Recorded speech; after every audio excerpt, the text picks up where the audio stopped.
Karatu peoples. Chadema. Chadema tunajivunia nini? Mheshimiwa Lema, mjumbe wa kamati kuu, Mheshimiwa Mainyila, mjumbe wa kamati kuu, mwenyekiti wa vijana taifa, na Mheshimiwa Samuel Ndwele, mwenyekiti wetu wa kanda, viongozi wa wilaya, itifaki imezingatiwa. Takwimu niliyowapa jana ndo ile ile. Na hapa inathibitika. Ukija Karatu, ukikusanya watu 10 wa kutoka maeneo mbalimbali, 9 ni Chadema, 1 hana chama, anasubiria tu tuongee naye, akielewa sera yetu anatupigia kura Chadema. Sasa watu wa Karatu, ujumbe wa viongozi wetu wa taifa umekuja Karatu maalum kwa operation ya katiba mpya Free Tundu Lissu. Kwa hiyo nataka nikisema katiba mpya mnajibuje? Sasa mjibu kwa nguvu sana mpaka mwendesha mashtaka mkuu wa serikali DPP ajue kwamba kesi ya Tundu Lissu ni kesi ya kubumba, na nyinyi watu wa Karatu hamkumtuma akamshtaki Tundu Lissu, kwa hiyo amwachie haraka. Katiba mpya! Katiba mpya! Free Tundu Lissu! Naomba waandishi mchukue huu ujumbe ili uwafikie. Waheshimiwa viongozi, sisi wilaya ya Karatu ni miaka 10 sasa. Tunaelekea miaka 10 hatujakuwa na viongozi kwa sababu ya katiba mbovu na mfumo mbovu wa uchaguzi. Watu hawa maisha yao yameendelea kuwa mabovu kwa kipindi chote hiki. Tokea CCM wamejiweka madarakani wilaya ya Karatu, wameua mradi wa maji, katibu amezungumza. Sasa hivi maji Karatu ni shida, wamepeana hadithi za uongo, wameua mradi wa wananchi wa maji, wameanzisha wakwao ambao umeshindwa kuhudumia wananchi, na wananchi hawana viongozi wa kuwawajibisha, na vile vile hawajui wanawafikiaje hawa wanaongoza mradi wa maji, na hali yao inaendelea kuwa mbaya. Angalia mambo mengine. Kilimo, watu wanalalamika. Stakabadhi ya ghalani imewanyima mkulima wa kawaida uwezo wa kuweza kuamulia mazao yake anayotoa shambani yauzwe kwa kiasi gani. Watu hao kwa kipindi chote hiki wameendelea kuteseka. Hivyo hivyo miundombinu mingine, barabara zetu Karatu ni mbovu, hatuna viongozi wa kuwakamata, kuwawajibisha, kuwaomba kwamba miundombinu ya barabara itengenezwe. Sekta ya afya hivyo hivyo, hali ni mbaya. Hospitali ya wilaya imeendelea kuwa na huduma mbovu, haiwezi kuhudumia wananchi. Kimbilio limekuwa hospitali binafsi. Sababu ni nini? Hatuna viongozi wa kutusemea, viongozi wamejiweka madarakani kwa sababu ya katiba mbovu. Tunahitaji katiba mpya ili watu hawa warudishe uwezo wao kuchagua viongozi na kuweza kuongoza halmashauri. Karatu peoples. Waheshimiwa viongozi, sisi watu wa Karatu, Mungu ametujalia. Tunasema kwa Kiingereza tuko kwenye geographically strategic area, katikati ya Lake Manyara National Park na Ngorongoro. Lakini utalii hautunufaishi kabisa. Lakini kinachoshangaza kabisa ni kwamba pamoja na kwamba hautunufaishi, hakuna jitihada za serikali za makusudi za kuweza kumnufaisha mwananchi wa Karatu anufaike na utalii, hata huu kidogo ambao tunao. Lakini pale unashangaa kwamba serikali hii haina huruma kabisa. Yaani hata kama ni ubinafsi basi umepitiliza. Sasa hivi Mheshimiwa Lema, ukija hapa utazungumza. Wana mkakati wa kujenga uwanja wa kimataifa wa ndege Serengeti.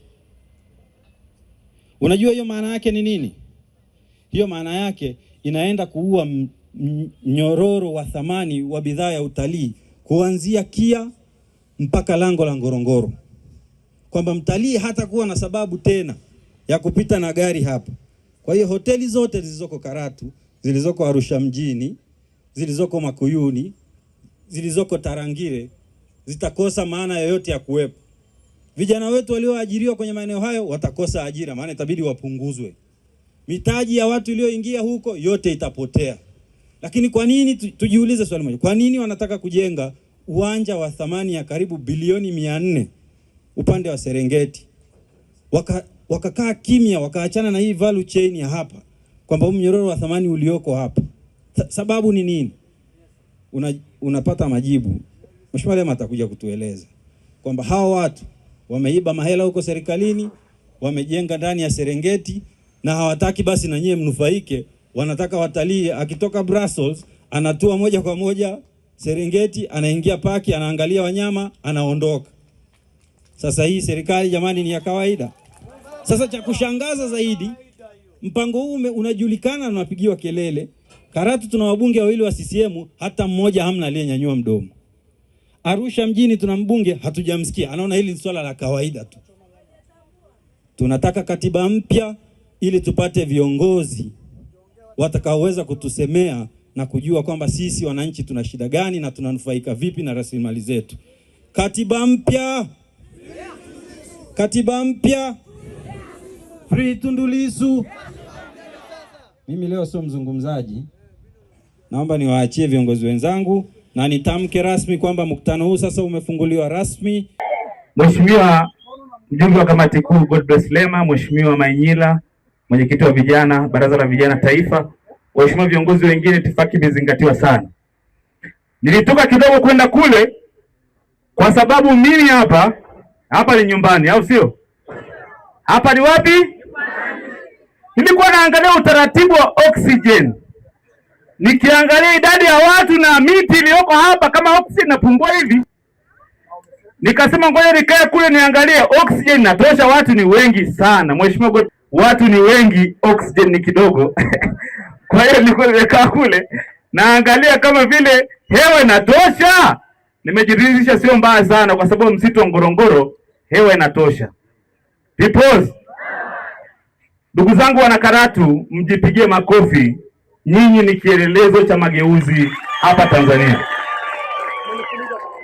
Sasa ninawaambia watu wa Tanga, watu wa Manyara na Kilimanjaro, angalieni umati watu wa Karatu, mjue kwamba mwenyekiti wenu wa kanda ametoka Karatu, kwa sababu Karatu ni wana mageuzi.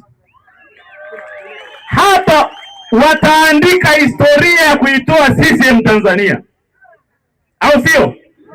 1995 Mheshimiwa Lema, 95 hapa, 95 Mheshimiwa Lema, 95, sio 2015, 95 walisema CCM no, CCM no. Enzi hizo tukipita Arusha mjini walikuwa naona sisi kama hatueleweki, kumbe tunaeleweka, muda wetu haujafika, si ndio jamani? Niwapongeze sana, mmetuheshimisha sana. Nataka nitangaze siku moja Lissu akitoka nje kama mwenyekiti wa kanda ya kaskazini, Lema kama mwenyekiti wa kanda ya kaskazini, mimi hapa kwenye kanda hii, liwake jua, enyeshe mvua, mkutano wa kwanza wa Lissu kanda ya kaskazini utakuwa Karatu. Sio kwa sababu unajipendelea, lakini kwa sababu Lissu mkutano wa mwisho aliufanya saa 2 asubuhi kwenye ofisi ya chama pale, akitaka tumwekee sahihi hivi awe mgombea urais 2020. Mimi nikajifanya si mwamba, si mwenyekiti wa Chadema Karatu. Usiku saa 2 naambia watu wakalale, wakanigomea, wakakaa hadi asubuhi wakamsubiri Lissu. Katika ziara za Lissu zilizopamba moto ile pale, tulizuia uwanja tulizuia barabara pale, si mnakumbuka jamani? Si mnakumbuka? Because baada ya pale tulimsubiri pale atue na ndege kutoka huko Katesh, akachelewa kidogo, akatuambia asubuhi atatuhudumia. Alipokuja asubuhi kukawa na vitu fulani hivi, hatukuweza kufanya hotuba nzuri ya Lissu, akatuambia atarudi Karatu. Siku ya rudi Karatu tunaenda Ngorongoro, wakatuzuia barabara, polisi wakafanya vurugu. Pigia mstari kwenye polisi hapo polisi hapo. Walifanya vurugu, tulikuwa tunaenda Ngorongoro. Si mnakumbuka? Mnakumbuka, si ndio? OCCID kipindi hicho, ili ujue mtoto wa mchawi atakuwa tu mchawi. Kipindi hicho OCCID alikuwa anaitwa Jumbe. Sasa hivi ndio OCD. Nikisema mtoto wa mchawi lazima azae mchawi, simuelewa manake. Akatuzuia pale, tukaja hapa. Kesho yake mkutano, wakamkamata Lissu asifanye mkutano. Lissu aliniambia siku yoyote tunapata mkutano huko kwenye kanda yenu, naanza Karatu alafu naenda Masai Land. Kupitia mkutano huu watangazie. Lissu akisema anakuja kaskazini, mimi kama mwenyekiti wa Chadema kanda ya kaskazini, mkutano wa kwanza utakuwa Karatu. Unaofuata utakuwa kwenye Masai Land, katika ardhi ya Masai. Huko Wamasai watamalizana na Samia siku hiyo. Watasaini mkataba wa kwaheri, Samia kalale nyumbani kwako Kizi mkazi. Peoples! Natamani itumie muda mfupi sana. Nyie mnanijua, mna wasiwasi na mimi? Mna wasiwasi na mimi? Nilikuwa na nyinyi nikiwa katibu wa Chadema Karatu mwaka 2014 mpaka 19 chini ya Darabe. Baada ya hapo nikawa mwenyekiti wa jimbo. Mna wasiwasi na mimi? Msimamo wangu wa utilii mashaka. Nitumie muda mfupi tu. Kwanza niwaombe wana Karatu, tusikate tamaa. Ukombozi wa nchi hii umekaribia sana. Tulichokiasisi 1995 kinakaribia kutimia. Tarehe 29 Oktoba mliona kilichotendeka? Chadema haijamtangazia mwananchi yoyote Tanzania aandamane. Mwananchi alijisikia ana uhakika kwamba lazima aandamane kupinga maonevu ya nchi hii, au sio? Waliua watu wa Arusha, waliwaua sio wengine, ni jeshi la polisi. Jeshi la polisi kabisa. Hii ni kwa mujibu wa waziri wa mambo ya nje, anaitwa Kombo. Alisema pale akiwa bungeni pale, alisema wananchi walikuja na mawe, polisi wakajibu. Sasa tunajiuliza, wananchi waliuawa na mawe au na risasi? Kama wangeuawa na mawe, wananchi wangewajibika. Kwa kuwa waliuawa na risasi, wanawajibika ni nani? Wanawajibika ni nani? Wanawajibika ni nani? Waliwaua watu tarehe 29 Oktoba. Dhambi zote tutawasamehe, uonevu wote tutawasamehe. Mauaji ya tarehe 29 Oktoba, polisi watawajibika, Samia atawajibika. Kwa nini Samia atawajibika?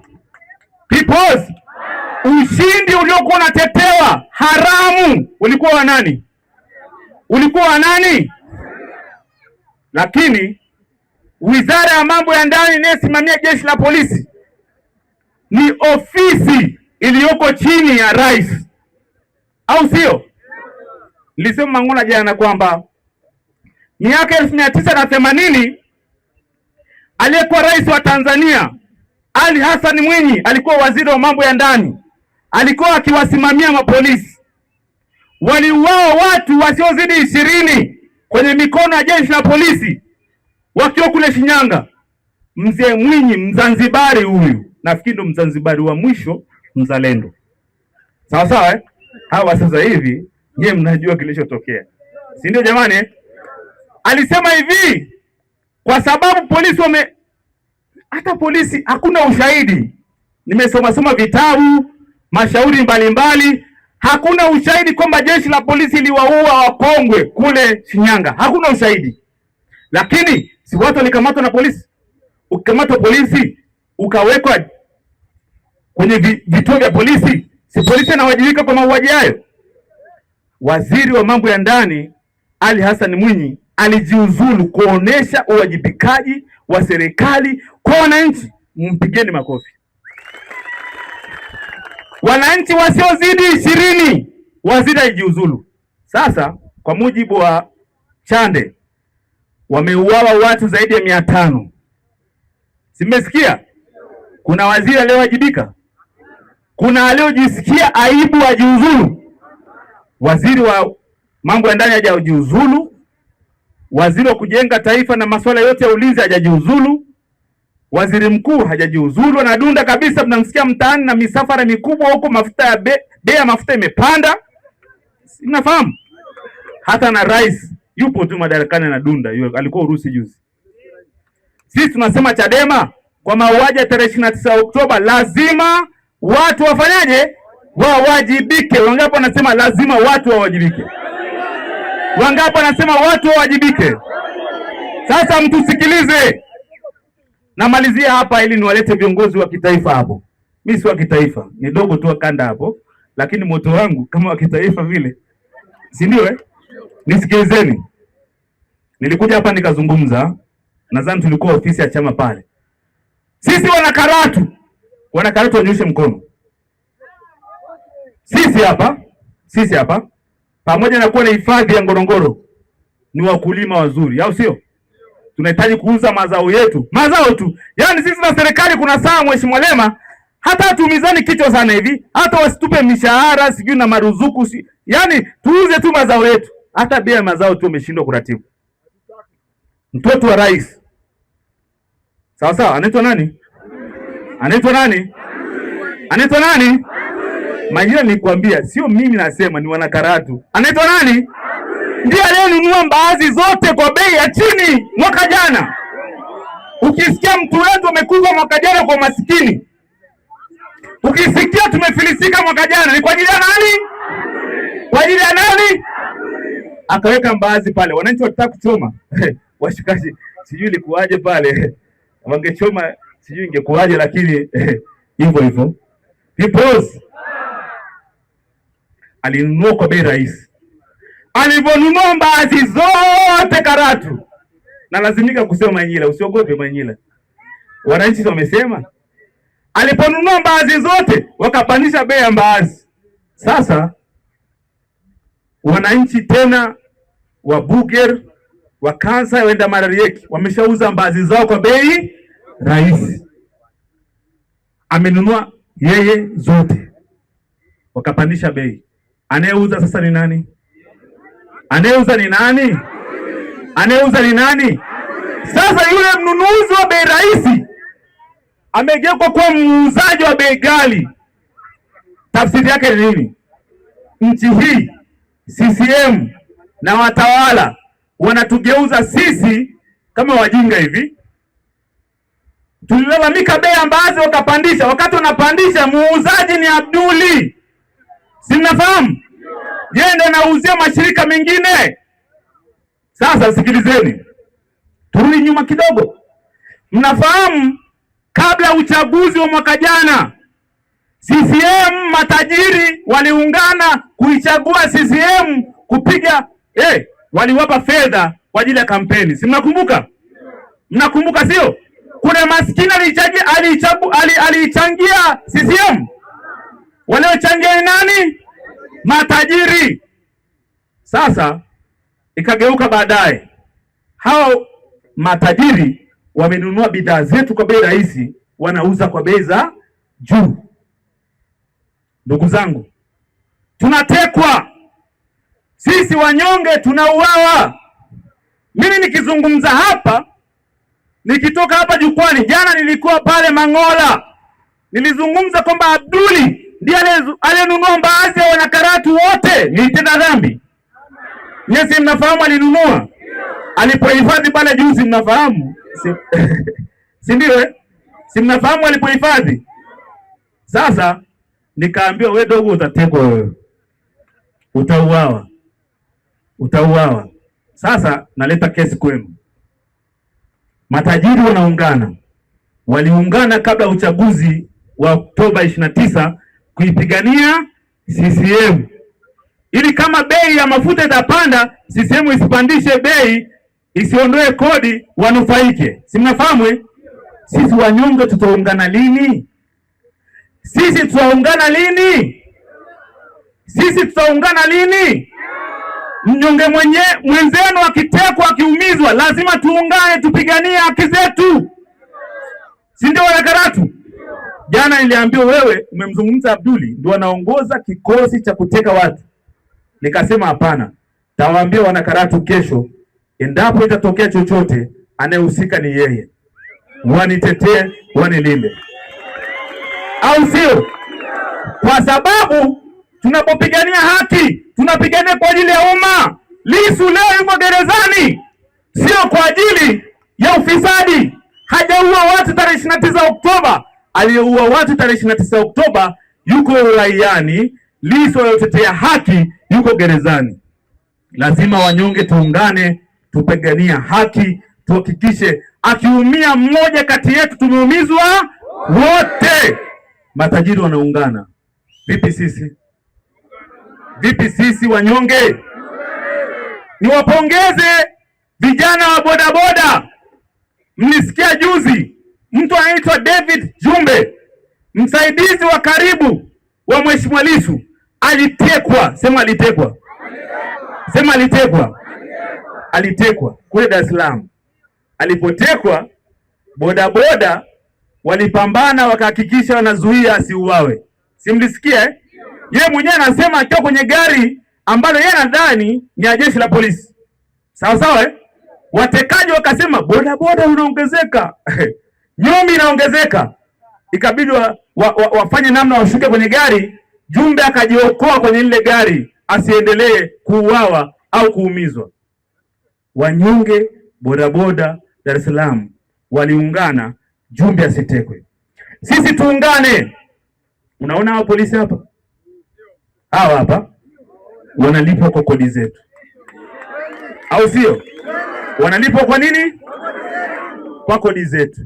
Hapo unaona walitufundisha kitu kinaitwa ulinzi shirikishi. Sasa leo hii akija hata kama ni polisi hajajitambulisha vizuri, tusikubali akamate mtu. Tuna ushahidi, watu wamekamatwa hawajapelekwa kwenye vituo vya polisi. Yaani mimi mkija kunikamata nyie mwe makini sana. Mimi hapa sikubali kirahisi. Yaani mtaniuia pale pale. Jana nilikuwa natoka Mangola, kuna gari ilikuwa inakuja kwa nyuma, nikapiga simu kwa kila mtu kwenye ukoo wangu. Kwamba ndugu zangu, kuna gari inakuja, haipigi indicator, inataka kunipita. Ikitokea ni Jumbe na wenzake, muwe tayari, sikubali kukamata, waliue hapa hapa. Tukubali wananchi, tuungane, tulinde wenyewe, tujilinde wenyewe. Sasa kabla ya kuleta viongozi wa taifa, naomba nimlete Mheshimiwa Jacob Welwel aliyekuwa katibu mwenezi wetu wa chama wilaya. Alitubu jana aliungama dhambi zake zote.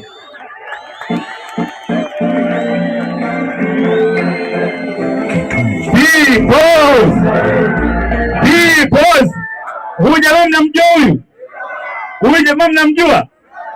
Sasa mimi kusema jamaa inasumbua kidogo kwa sababu yeye jina Welwel, lakini jana Mangola alitubu dhambi zake zote.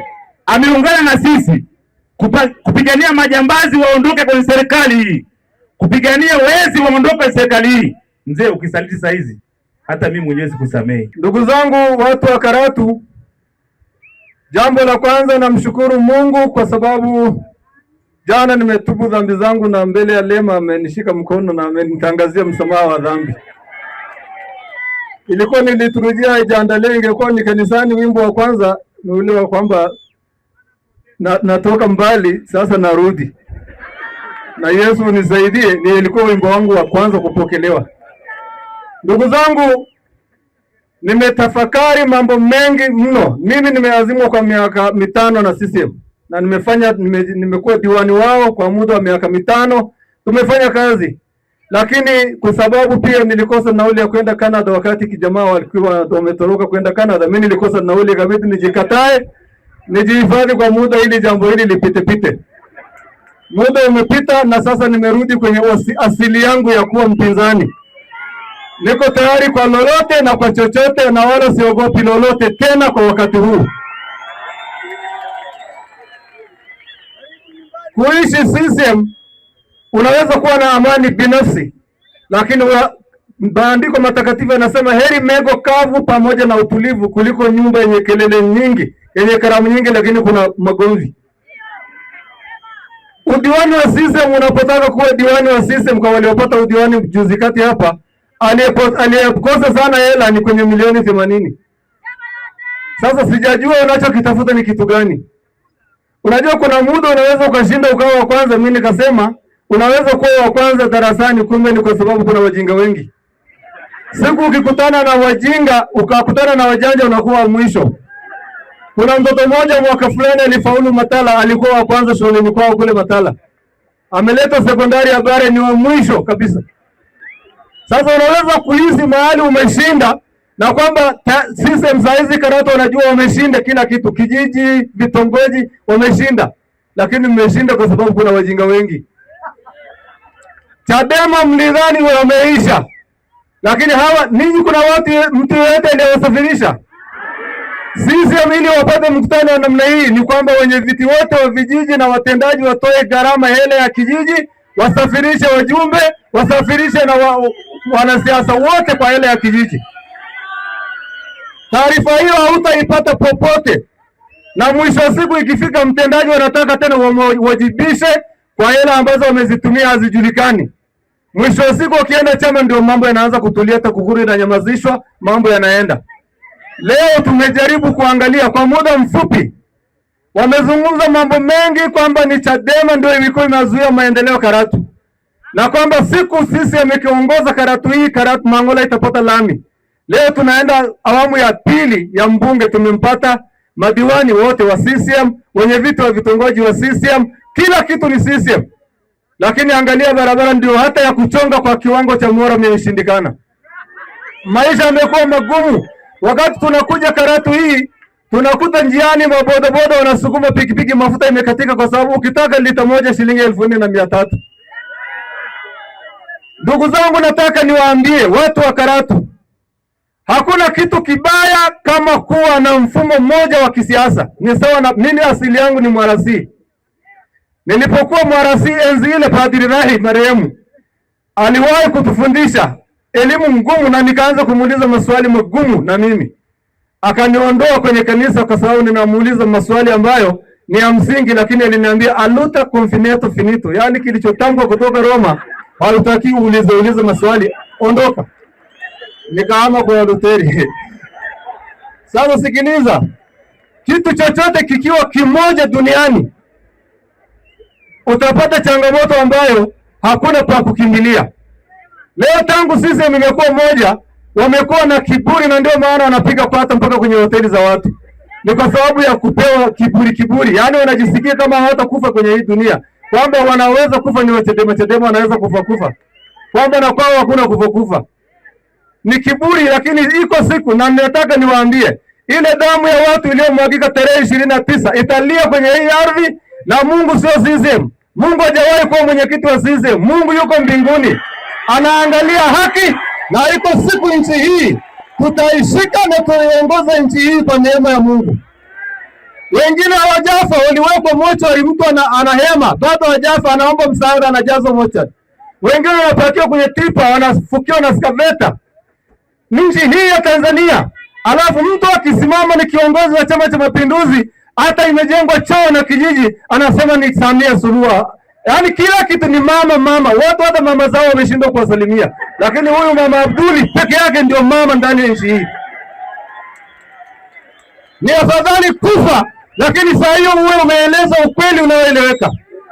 Ni mtu mmoja duniani aliwahi kukana ukweli anaoamini, Galileo Galilei, lakini mwisho wa siku alikana ukweli ule ambao alikuwa analazimishwa aukane, lakini ilifika mahali alipofika miaka 74 akaamua kusema ukweli, na mwisho wa siku akafa, na ukweli ukajulikana kwamba kati ya jua na mwezi ni ipi inazunguka mwenzake. Kwa hiyo ndugu zangu wa Tanzania, kuna kitu unakiamini kwa sababu umekikuta, lakini kabla ya kukiamini fanya utafiti wa kwako binafsi. Ukienda halmashauri ya Karatu saa hii, baraza inaendeshwa kwa mfumo, ukiuliza maswali unaitwa kwenye caucus ya chama. Kwa hiyo madiwani wote wamekuwa level city, hakuna kuuliza swali. Mwenyekiti wa CCM anahutubia nusu saa, DC anamalizia dakika 45, kikao imeisha.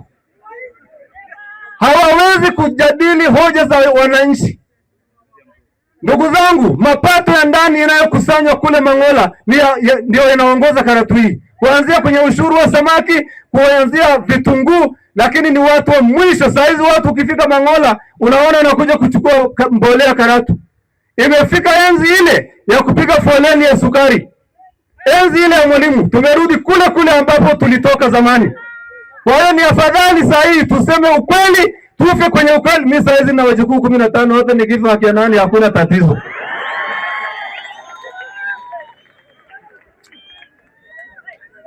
nawashukuru sana watu wa Karatu, muda akhosin tagatikmis ana dorni araki hala gara akhin saati kwa yeloginu ma ana naomba saati kwa asma akudowira saati kwa kinu lake ana haraki kwa moyo wangu wote, na niko tayari sasa kuamsha na watu wenzangu kuhakikisha tunaleta mabadiliko ya kweli Karatu hii. Sisi wamepata nafasi lakini wameshindwa kuitumia, ni kugombana. Ukienda kwenye vikao ni ugomvi. Kwa hiyo ndugu zangu, kwa sababu mkutano huu sio wa kwangu, mimi haja ya kuongea, nitatafuta nafasi yangu binafsi nyingine, na kwa kuwa sasa nipo kwenye harakati hizi, nitaongea vya kutosha na muda ninao na uwezo wa kuzungumza ninao. Asanteni sana.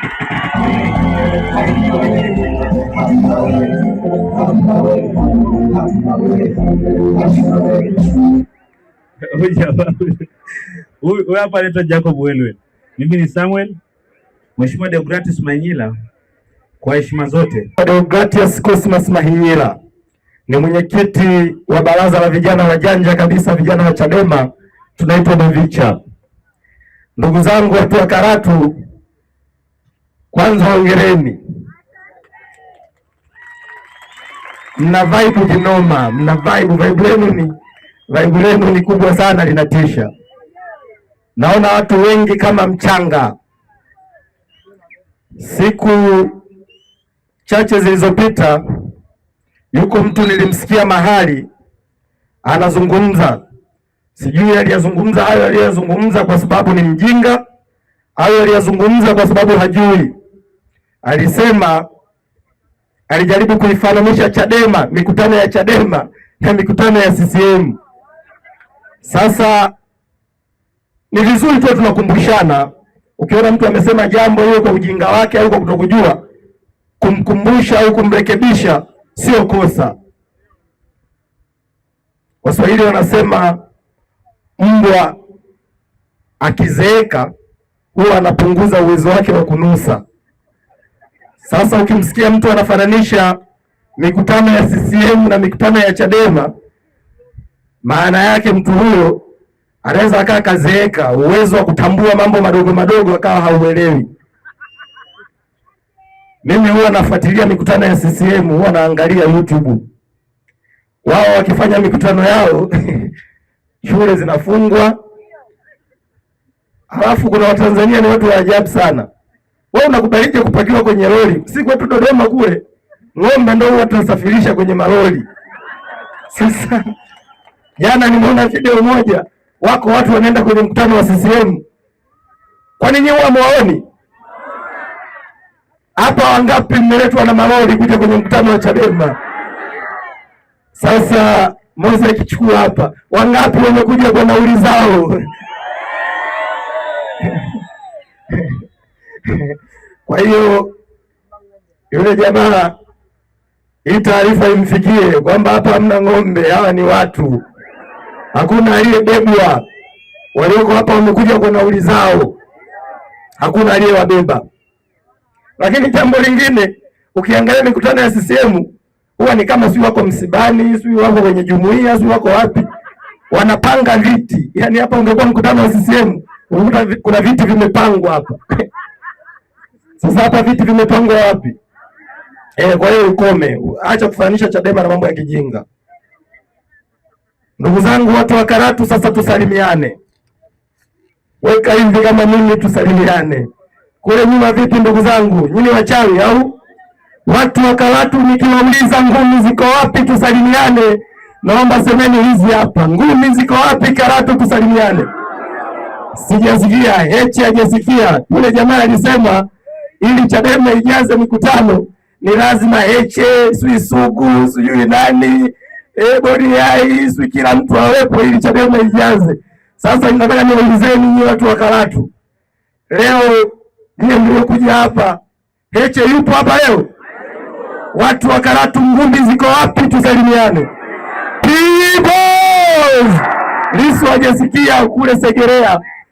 Hebu kunja ngumi tuwape nyingine tena. Peoples! Peoples! Nimesikia OCD yupo. OCD unapaswa kuelewa kwamba Chadema ni mpango wa Mungu. hiki kilishavuka levo ya kuwa chama cha siasa. Chadema ni imani, ipo kwenye mioyo ya watu. Kwa hiyo acha kihelehele. Wewe kama unataka siasa, vua hayo magwanda, njoo uwanjani tukutane, tutakupelekea moto utaamini. Jana niliongea naye vizuri kule Mang'ola, nafikiri tumemalizana huyo CD wenu. Na sisi Chadema tunavyodai katiba mpya, tunataka tuwasaidie hata wao polisi. Kwa sababu unajua kwenye sheria za nchi hii hakuna sifa ya mtu kuwa mkuu wa wilaya. Yaani rais anaweza kumteua mtu yoyote. Yaani hata wewe ulioko hapo una sifa kuwa mkuu wa wilaya. Sasa mkuu wa wilaya ni mwenyekiti wa kamati ya ulinzi na usalama kwenye wilaya. Wewe UCD unaweza kumuona afande hapo ana manyota mengi, afande. Unakutana na mtu anaitwa UCD, mjinga tu anaweza kama mtu anaitwa DC mkuu wa wilaya. Hata kama tu ni mjinga kaokotwa huko kama mkuu wa wilaya, kesho anakuamrisha tu kapige virungu Chadema. Kafanya hivi. Yaani wewe umekaa CCP, umesoma, unajua kazi yako ni nini au polisi, alafu yuko tu mtu kwa sababu yeye anaitwa mkuu wa wilaya, mwenyekiti wa kamati ya ulinzi na usalama, anaweza akakuamrisha tu lolote wewe UCD. Kwa mkisikia Chadema tunadai katiba mpya, tunadai mabadiliko ya mifumo ya uendeshaji wa taifa hili, tunataka hata nyie kazi yenu ithaminike, mwe mna uwezo wa kufanya mambo yenu kwa mujibu wa sheria na taratibu. Sio wawepo tu wahuni wanaweza kuambia lolote na nyie mkalazimika kufanya. Kwa hiyo mnatuelewa. Mkisikia sisi tunapigania katiba mpya, tunataka na nyie maisha yenu, hata hadhi ya kazi yenu. Si ndio? Ndio tunachotaka. Na mimi nawashangaa siku kwa nini mnashauria ujinga na nyinyi mnaufanya. Wajama CCM yanamuonea kila mtu. Siku hizi wa polisi wameletea kitu kinaitwa kikokotoo. Unajua maana ya kikokotoo? Yaani kikokotoo ni kwamba umeitumikia serikali miaka 20, miaka 30, unastaafu, wanasema wewe tuna wasiwasi na akili yako wewe. Hela yako ya pension hatukupi yote, tunakushikia. Tutakuwa tunakupa taratibu. Sasa sisi Chadema tunawaambia polisi, kwamba huu ni uhuni. Hao watu wanawaonea, wanawaibia. Yaani nyie mtu una familia, una mke, una watoto, umelitumikia jeshi miaka 30, alafu unastaafu wanakuambia eti hela yako wakutunzia. Hiyo ni akili matope. Sasa sisi tukisema hivyo tuna shida gani na nyie? Tunawatetea na nyie? Peoples. Kabla sijaendelea, naomba nifikishe salamu za mzee mmoja, ni mfuatiliaji sana. Nyie watu wa Karatu mlikataa CCM siku nyingi na mna watu wenye akili wengi sana kihistoria. Sasa huyo mzee ni mfuatiliaji sana wa mambo. Alivyosikia nakuja Karatu toka jana nikiwa Mang'ola, akanipigia simu. Akaniambia ukifika Mang'ola kawaambie na wasalimia sana na wapenda sana. Na leo tena asubuhi akanikumbusha, akasema nasikia una mkutano pia Karatu mjini. Ukisimama waambie watu wa Karatu na wapenda sana na nawasalimia sana. Pokeeni salamu za mzee wetu anaitwa Dr. Wilbrod Slaa. Anasema nikifika Karatu pokeeni salamu za mzee Slaa. Amesema nikifika Karatu niwasalimieni sana, niambieni anawapenda sana.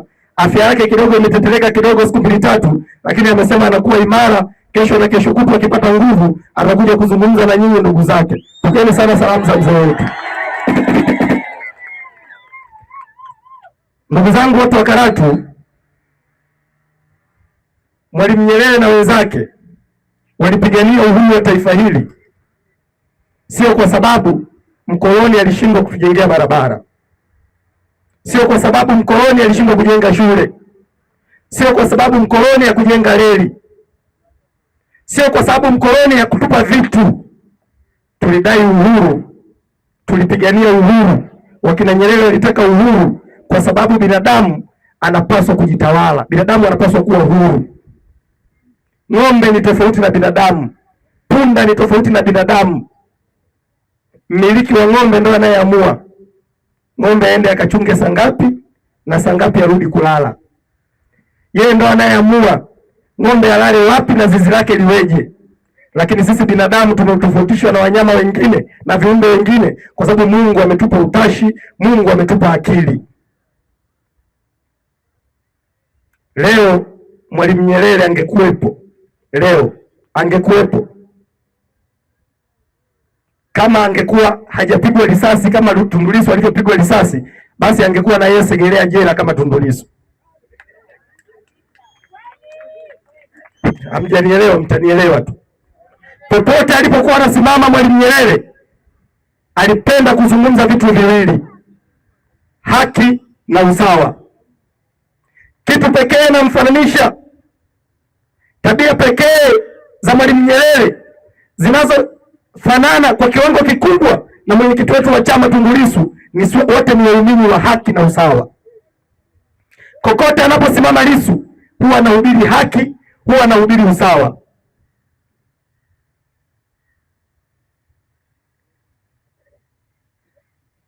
Leo Tundu Lissu yuko jela kwa sababu tu CCM hawataki kusikia mtu anayesema haki au anayesema usawa. Hawataki kabisa kabisa kabisa. Ukizungumza haki, wao ni adui. Ndiyo maana leo sisi BAVICHA tunao vijana wenzetu kwenye taifa hili, ukisema tu ukweli wanakuteka, ukiwakosoa tu wanakupoteza. Sasa hiki kizazi ni kizazi kingine sasa hivi. Gen Z ni kizazi kingine tofauti kabisa, hakijawahi kuwepo duniani, kinasumbua duniani kote. Ni kizazi ukikiambia twende kinakuuliza wapi. Na CCM wamekosa ushawishi kwa sasa kwenye taifa letu kwa sababu Watanzania wa leo si Watanzania wazidumu fikra za mwenyekiti wa chama. Watanzania wa leo huwapeleki wanahoji. Juzi niliambiwa deni la taifa hivi nyinyi watu wa Karatu mnajua sasa hivi deni la taifa limefika shilingi ngapi? Kwa lugha rahisi, kila mmoja wenu hapa anadaiwa milioni 1.8 hivi. Kwa hiyo fanya hesabu, Watanzania mko wangapi? Zidisha mara milioni 1.8 ndio deni la taifa. Sasa Watanzania wa namna hiyo wakijua kwamba kila siku tunayo serikali inayokopa halafu mfukoni kwetu hakuna chochote, ni lazima wakukatae, ni lazima wakupinge. Hutaweza kuwashawishi kwa lolote.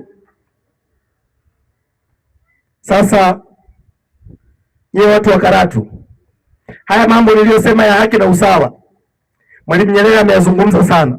Leo naomba niwasomeeni hotuba ya Mwalimu Nyerere ya mwaka 1990 kule Mangola. Niliwasomea kurasa fulani. Leo nyie watu wa Karatu mjini na mimi nawatafutieni kipande chenu. Ukurasa wa 10. Hii ni hotuba ya mwaka 1990. Unajua ma CCM mengi hayasomi na hayafuatilii vitu. Wanamuita Mwalimu Nyerere baba wa taifa, lakini mambo yake hawataki kabisa kuyasikia. Sasa kwenye ukurasa wa 4 wa hotuba ya Mwalimu Nyerere mwaka 90, wakiwa wanamchagua mgombea wao rais na yeye akiwa anang'atuka kwa mwenyekiti wa chama, alisema mambo yafuatayo, na nataka na nyinyi watu wa Karatu mjue, ili tulikomoa hili taifa nini tunapaswa kufanya. Mwalimu Nyerere kwenye ukurasa wa 4 wa hotuba yake alisema hivi: utaratibu wowote unaowanyima wengi haki yao hauwezi ukaitwa demokrasia. Utaratibu wowote unaowanyima wengi haki yao hauwezi ukaitwa demokrasia. Zanzibar ya Disemba mwaka 1963 ilikuwa ina vyama vingi, lakini haikuwa na demokrasia. Na Waswahili wamesema, hayo sio maneno yangu, na huu ndio ushahidi wa kuambia maneno haya Mwalimu Nyerere angeyasema leo, haya majamaa yangempeleka jela. Na Waswahili wamesema, msikiliza Nyerere anachokisema, baba wa taifa. Na Waswahili wamesema, wengi wape, usipowapa watanyakua wenyewe. Wengi wape, usipowapa watanyakua wenyewe. Tarehe 12 Januari mwaka 1964, wengi waliokuwa wamenyimwa haki yao kwa mbinu za kipumbavu, wao wenyewe wakajichukulia haki yao.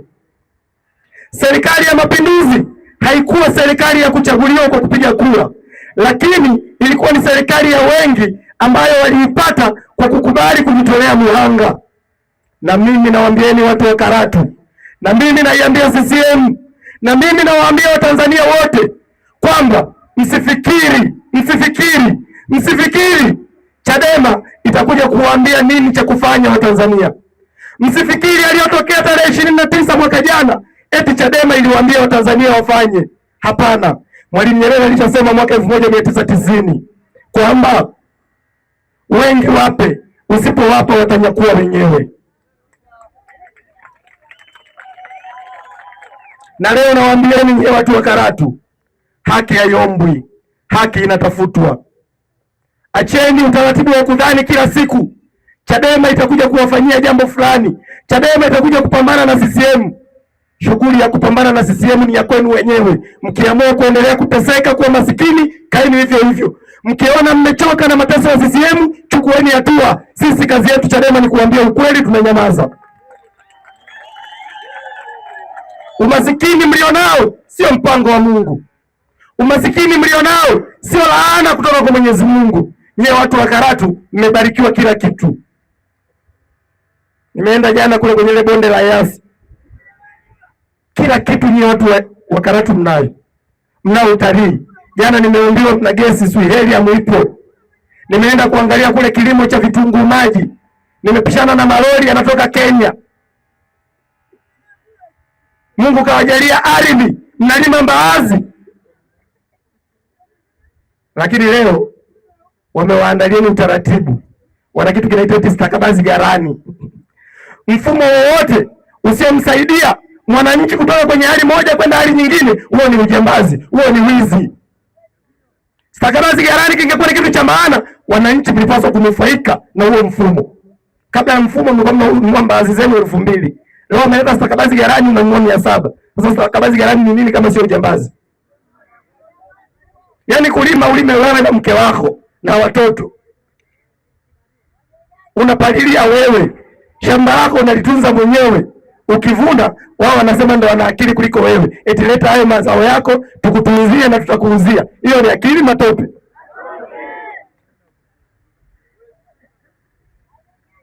Halafu unakutana na mtu anasema tunamwachia Mungu. Unamwachia Mungu? Au unafikiri changamoto mlizonazo mtazitatua kwa kwenda kanisani au msikitini? Unafikiri shughuli ni swala la Mungu kutusaidia? Mungu ana kazi nyingi, hawezi kudili na huo ujinga. Yaani mkizani nyie Karatu changamoto za maisha yenu atazitatua Mungu, mtajidanganya mpaka siku ya mwisho. Mungu ametupa akili. Mungu ametupa uwezo. Hii shughuli ya kushughulika na CCM ni jambo lililoko mikononi mwetu. Hawa watu tunapaswa kushughulika nao wenyewe, sio Mungu. Mkitegemea Mungu ila litakuja kutokea milele na milele. Ndio maana sisi tumekuja kwenu Karatu. Na mimi sijaja kuwafundisheni siasa watu wa Karatu. Please. Kwa sababu nyinyi najua ukweli, mnaujua. Mnaujua siku nyingi. Nyie CCM kama ambavyo sisi watu tunasema kule kanisani kwetu, tunamkataaga shetani na kazi zake zote. Nyie Karatu mlishaikataa CCM na shughuli zake zote toka mwaka 95. Sasa hivi ma CCM zamani yalikuwa yanaiba uchaguzi. Zamani yalikuwa yanaiba kura. Siku hizi yanaiba uchaguzi wote. Ndio maana sisi tunataka katiba mpya. Na ni lazima mjue noma ya 2030 itakuwa ni noma kubwa ambayo haijawahi kutokea toka dunia iumbwe kwenye nchi hii. Nyajiranganyeni. CCM kama wanadhani na 2030 na yenyewe watatupeleka kwenye uchaguzi ambao hautakuwa na tume huru ya uchaguzi, wanajidanganya. Kutakuwa kuna noma kubwa mno. Haya majenzi yaliyopo sasa hivi 2030 yatakuwepo maelfu. Yaani kutakuwa na vijana wengi na hawatakubali. Mimi ni kielelezo cha ushahidi wa namna ambavyo kwenye taifa hili uchaguzi hauwezekani kabisa. Hauwezekani kabisa. Yaani hamna uchaguzi sasa hivi. Mwaka 2020 mimi niligombea udiwani kata moja inaitwa Berege. Iko kule Dodoma. Siku hizi Chadema zamani walikuwa wanasema CCM ni ya watu wa kaskazini. Chadema ni ya watu wa kaskazini. Sasa hivi Chadema inaleta noma mpaka kwetu Dodoma. Mwaka 2020 mimi niligombea udiwani kata moja inaitwa kata ya Berege. Mpaka saa 12 hivi na dakika 5 vilikuwa vimetangazwa vituo 11 matokeo. Vilikuwa vimetangazwa vituo 12. Mimi nilikuwa nimeshashinda vituo 11 kati ya vituo 12 vilivyotangazwa. Alafu vikawa vimebaki vituo 4 vya pembeni matokeo hayajatangazwa. CCM yakawaambia jamaa polisi. Walipokuja pale kijijini walipiga mabomu mpaka mbwa walihama kijiji. Yaani pale Berege tulikaa miezi miwili, kijiji kizima hakina mbwa. Kwa mabomu ambayo polisi walipiga. Yaani polisi wanapiga mabomu kuja kupola udiwani. Sasa hapo kuna uchaguzi wa namna hiyo? Ndio maana sisi tunadai katiba mpya na hatutakubali kuingia kwenye uchaguzi wa namna hiyo. Na kama kuna mtu yeyote anadhani yuko Chadema huko eti anategemea atagombea kupitia Chadema kwa katiba hii tulionayo, brother, ondoka leo, tafuta chama kingine, nenda huko kwenye vyama vya biashara. Mwaka 2024 mimi napenda kugombea. Yaani uchaguzi wote unaohusisha na CCM, hata huko kama kuna uchaguzi wowote, siku mkikosa watu niiteni, hata mimi nitakuja kugombea. Mwaka 2024 kwenye uchaguzi wa serikali za mitaa, nikasema mimi napenda kuyakera ma CCM. Nikasema naenda kugombea mwenyekiti wa kijiji. Rafiki zangu wakawa wananiambia, "Sawa wewe, wakili mzima unaenda kugombea mwenyekiti wa kijiji kijijini kwako? Mbona unajishusha?" Nikamwambia hapana. Maandiko yanasema ili neno litimie, kuna jambo ni lazima lifanyike. Nikaenda kugombea mwenyekiti wa kijiji. Haya majamaa ambao hayana aibu pamoja na sababu zingine yakaniambia hujui kusoma na kuandika. Wangapi mnasema bila ya katiba mpya na tume huru ya uchaguzi kwenye taifa hili uchaguzi hauwezekani? Karatu wanaosema bila ya tume huru ya uchaguzi na katiba mpya hili taifa halitakuja kufanya uchaguzi milele. Nimeona kaka yangu wewe umesogea. Sasa naomba nimalizie kwa kuwapa neno lingine la baba wa taifa. Nyerere CCM wanamchukia sana Nyerere. Sasa na mimi nimegundua hawamtaki. Sasa hivi chochote ninachokizungumza ili wapate kazi sana tukienda nao mahakamani. Kwa sababu unajua majamaa yanapenda sana kusingizia watu kesi. Afu bwana OCD. Hivi OCD na wewe nilikuwa nasikia hapa. Hivi OCD wewe unawaelekezaje Chadema kwa mfano wa Karatu kuhusu sheria na utaratibu? Yaani unawaelekezaje? Sasa mwenyekiti wa Chadema wilaya ya Karatu wakili Valerian pale ni wakili. Mwenyekiti wa Chadema kanda ya kaskazini mtu wa Karatu wakili. Mwenyekiti wa vijana wa Chadema taifa ni wakili. Mwenyekiti wa chama cha demokrasia na maendeleo Chadema taifa Tundu Lissu ni wakili. Naibu katibu mkuu wa Chadema Zanzibar wakili. Mwanasheria mkuu wa Chadema Dr. Ugemeleza Nshala.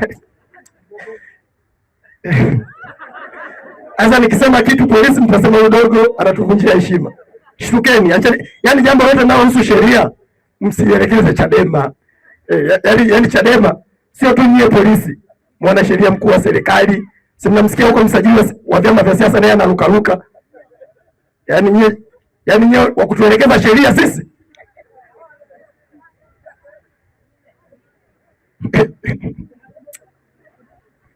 Ukurasa wa 20 wa hiyo hotuba ya Nyerere. Nasema hii afu naondoka na mwachia kaka yangu Lema. Mwalimu Nyerere alisema hivi, utaratibu wa vyama vingi. Utaratibu? Nataka niwaoneshe tu CCM kwamba wao leo wanajidanganya, wanadhani adui yao ni Chadema. Chadema ni sio adui yenu. Hii vita ambayo Chadema inapigana sio vita yake, ni vita ya wananchi. Nyie kama mnataka kumalizana na Chadema, malizaneni na Watanzania. Mwalimu Nyerere aliwaambia mwaka 90. Wao hawakumbuki, hawaelewi, hawasomi, hawafuatilii, sio wana shida gani? Labda ndio ile mtu akizeeka uwezo wa kunusa unapungua. Utaratibu wa vyama vingi katika mazingira na hali fulani unaweza usiathiri utulivu, unaweza usiathiri amani. Utaratibu wa vyama vingi. Lakini tofauti kubwa sana za mapato au za hali ya maisha au hata za matumizi tu au hata za matumaini tu ya maisha mema ya baadaye haziwezi kuzaa utulivu. Lakini narudia, tofauti kubwa sana za mapato au za hali ya maisha au hata za matumaini tu ya maisha mema ya baadaye haziwezi kuzaa utulivu. Mimi siamini, Nyerere huyo sio mimi, anasema mimi siamini hata kidogo kwamba mnaweza kujenga amani na utulivu wa kudumu katika nchi masikini bila kuheshimu misingi ya haki na usawa. CCM wanahubiri amani. Nyerere anawaambia ili kuwepo na utulivu kwenye hilo taifa hamwezi kujenga misingi ya utulivu kwenye taifa kama kutakuwa na haki na usawa. Na unyang'au kwa uruka yake hauheshimu misingi ya haki na usawa. Huu unyang'au wa kuaibia watu uchaguzi kila siku haujengi misingi ya haki na usawa. Hili taifa halitakuja kuwa taifa la amani kama kutakuwa na haki na usawa. Hili taifa, hii Karatu haitakuja kuwa na amani hata siku moja usipowatendea watu wa Karatu haki na usawa. Kama wewe DC mkuu wa wilaya ya Karatu utakuwa ni mtu ambaye unaamua kesi za ardhi badala ya watu kwenda mahakamani kuamua kesi hizo, usitegemea hata siku moja Karatu ikawa ina misingi ya haki na usawa. Mkitaka amani ya taifa hili, tendeni haki na usawa. Asanteni sana Karatu, kunja ngumi sasa tuagane. Sasa hivi ni saa 11 kasoro dakika 10. Kwa Mheshimiwa Rema unayo yes. Wasidi sasa hivi ni saa 11 kasoro dakika 15. Huwa wanachukua hizi video baadaye wanasema tulipitisha muda. Kwa hiyo mimi nimesema hapa hadharani na siku tukikutana mahakamani mtathibitisha mimi nilitoka hapa saa ngapi. Sasa hivi ni saa 11 kasoro dakika 10. Kunja saa 11 kasoro dakika 15. Kunja ngumi tuagane. Ndio kasoro 15. Kunja ngumi tuagane. Saa yangu inasema hivyo. Ukiangalia ya OCD unaweza ukashangaa nasema sasa hivi ni saa 11 dakika 5. Kunja ngumi tuagane. Peoples! Karatu peoples! Mpeni salamu yule jamaa kwamba Karatu watu ni wengi kama mchanga, yuko Rema, yuko Maingira na wewe. Asanteni sana, Mungu awabariki sana. Karatu peoples! Nije, kule nyuma tunasikizana. Nije. Tunasikizana kule nyuma. Mapepo yakikemewa mtafikia. Ndugu zangu watu wa Karatu, nimeona leo kwa nini kuna mbwembwe sana mwenyekiti wetu wa kanda hapa. Huu mkutano unatisha huu. Natisha, mmempiga bao Arusha? Ngoja niangalie. Tumetoka draw. Draw.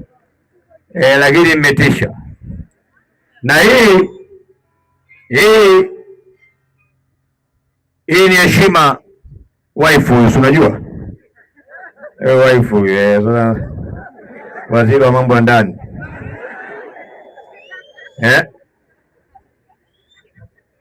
Sema yenyi waume wapendeni wake zenu, sio Karatu, wake zenu, imeandikwa. Ndugu zangu, jana tulikuwa Mang'ola. Mimi napenda sana kuhutubia upande wa Wairaki kwa sababu mnajitambua sana, na kila mahali tunakoenda, mahali ambako nimegundua huwa hata kwenye mikutano yake wanakuja wakina mama wengi ni Karatu. Na ukiwa unahutubia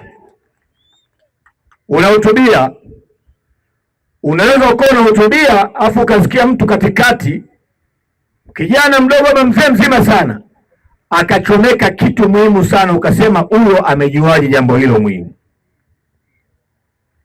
Sasa ukiona mkuu wa wilaya ameletwa hapa ama OCD ama DSO, sifa yao ya kwanza itakuwa ni makada wa Chama cha Mapinduzi, kwa sababu wanajua hii ni ngome ya nini? Ya upinzani. Nimesikia kuanzia jana polisi watu wanawalaumu sana, lakini mimi nafikiria tofauti kidogo. Wanaowatumikisha nyie mnawasaidia kuwa wezi. Maisha yenu nyie ni magumu na mabaya sana, na kama sio sisi kupiga kelele, hata kama kuna nyongeza ya shilingi 1 msingeipata. Ni kwa sababu ya siasa ya kupiga kelele. Jana nilisema kule Mang'ola, lakini kabla sijawashutumu polisi, nataka wananchi mjue jambo moja la muhimu sana. Tatizo ni polisi ama tatizo ni utamaduni wa jamii nzima ambao umekwisha haribika? Leo ama jana nilikuwa naongea na mwenyekiti wetu wa kanda ama na mwenyekiti wa wilaya. Leo asubuhi nafikiri, hapana, nilikuwa naongea kwenye simu na mtu mmoja, namwambia hivi, ninaangalia wachungaji, maaskofu, mashehe na naangalia wananchi. Kama askofu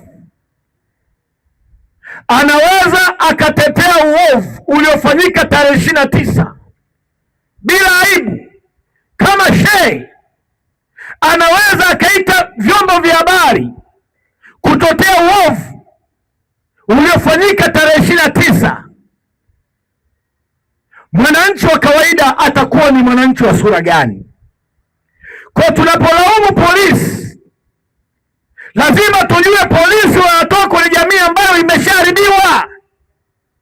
Mimi na wewe tumeshaharibiwa, tumenormalize, tumehalalisha ukatili, ubaya, roho mbaya kuwa kawaida ya maisha ya kila siku.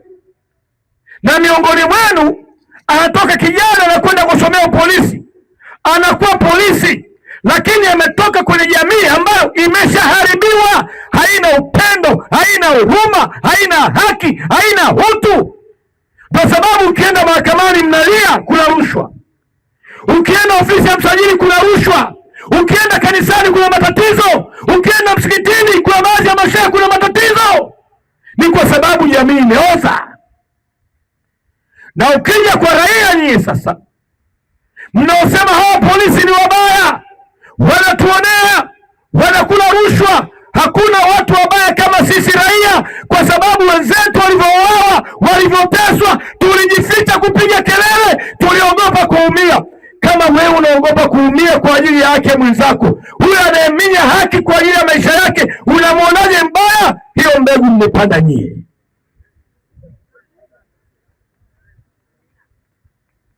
Sijui kama mmenielewa. Kamanda Jo, Kamanda Jo, ndugu zangu, huyu ni askari. Panda mtu mwingine mmoja, ngoja huyu hapa. Huyu ni askari. Hili ni taifa. Hili taifa limeshaharibiwa, halijali utu, halijali haki, halijafundishwa huruma, halijafundishwa upendo. Huyu askari anatoka kwenye taifa hili hapa, na hili taifa hapa wametoka wachungaji ambao wanasimama kutetea uovu. Mama anaopiga mwingi, mama yako huyo, mama yako huyo. Unashangaa kanisa pekee mpaka sasa ambalo limesimama kikamilifu dhidi ya uhalifu wa serikali ya Chama cha Mapinduzi ni Roman Catholic. Mimi ni KKT. Hakuna kanisa limepoteza dira kama kanisa la kwangu. Sasa hawa mnaowalaumu, kuna saa wakifanya uovu hawajui kama wanafanya uovu kwa sababu wametoka kwenye jamii ambayo inashabikia uovu, na hiyo jamii ni wewe na mimi. Kwa sababu jirani yako atapotea, utajua jirani yako amepotea. Jirani yako atapewa kesi ya uongo, kata nzima, kijiji kizima mtajua hii kesi ya uongo. Hamtashikamana kwa ajili ya kumtetea mwenzenu kama nyie hamuwezi kushikamana kwa ajili ya kutetea mwenzenu. Huyu anayeonea mnamlaumuje? Nyie mna roho mbaya kama huyu anayeonea, ila tu hamjapewa bunduki. Sisi kama Karatu, umeelewa? Mimi kutano langu ni kama Injili. Napita akili, naongea na moyo ili uokoke, ujue ukweli.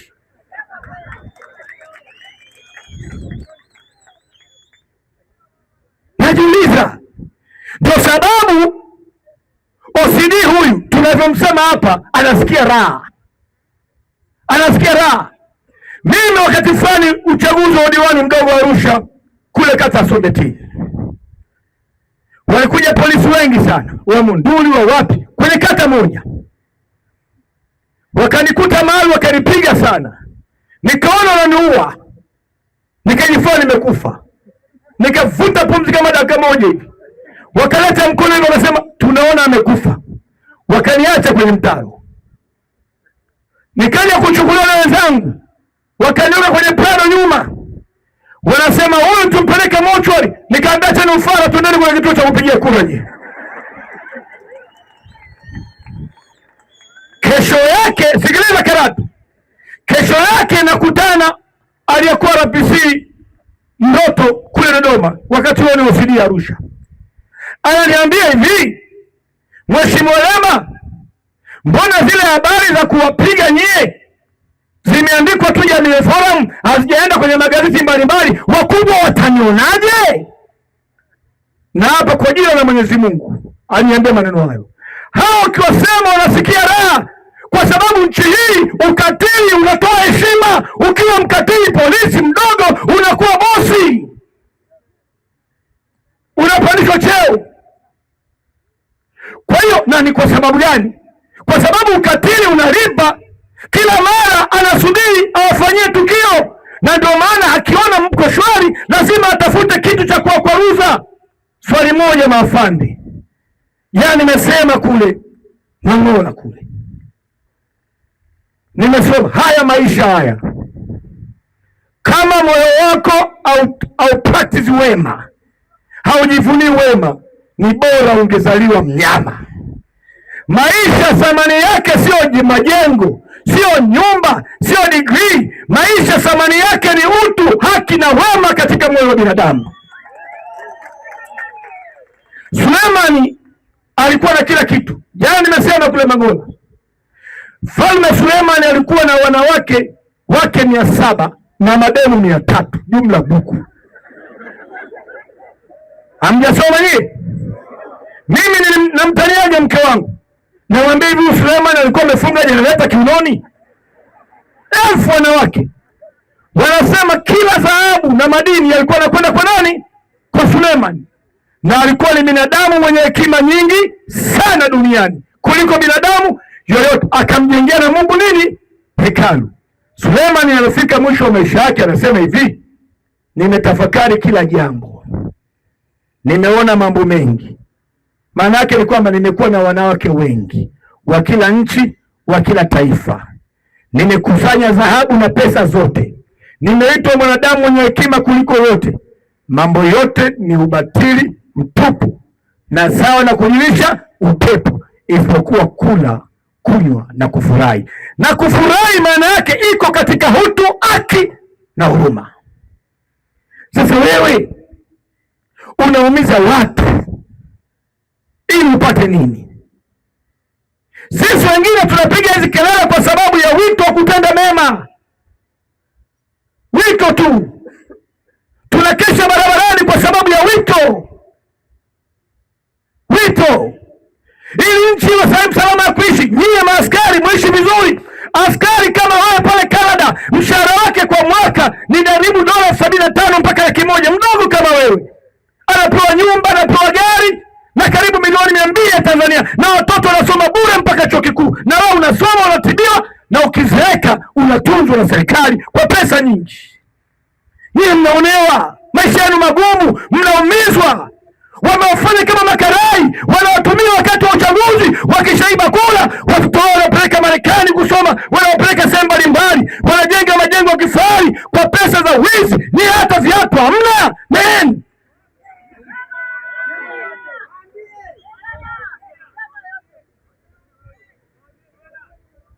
mnapokea amri ya kuumiza watu. Huu CCM hawawezi kushinda uchaguzi nchini bila kuumiza na kuua watu.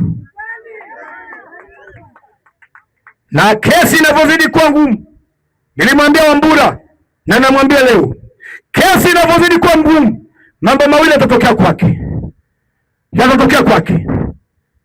Watamwungushia zigo, ama naye anaweza kanikuta kwenye mazingira magumu sana huko pata kuyataja. Nasikiliza hatari yake ni nini? Unapoiba kura kutumia polisi, unalazimisha uchaguzi kutumia vyombo vya ulinzi na usalama. Hawa watu wakiwa wakatili barabarani,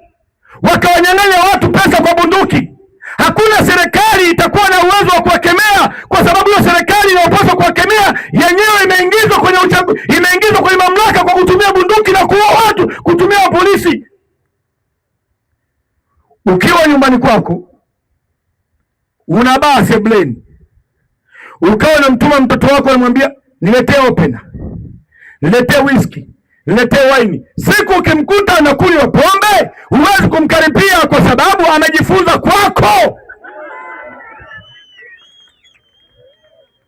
Huyo askari mmesema leo ni mtu mbaya sana, anawaonea, kafundishwa ukatili na serikali, kwa sababu serikali iliyoko madarakani wametumika hawa kuiweka madarakani kwa nguvu.